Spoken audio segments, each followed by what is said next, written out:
আমার কথা হচ্ছে, তোরা কোটা বিরোধী আন্দোলন করছিস, ভালো কথা, কিন্তু কোটা বিরোধী আন্দোলন কইরা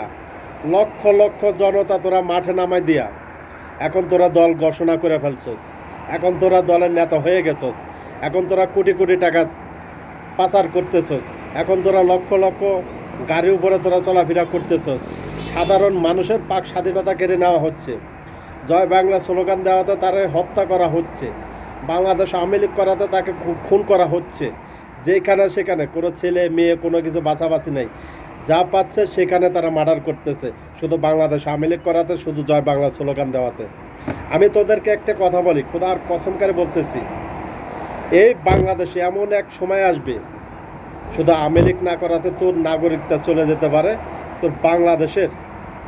থাকার কোনো স্থান না থাকতে পারে, শুধু বাংলাদেশ আওয়ামী লীগ না করাতে, ছাত্রলীগ না করাতে সময়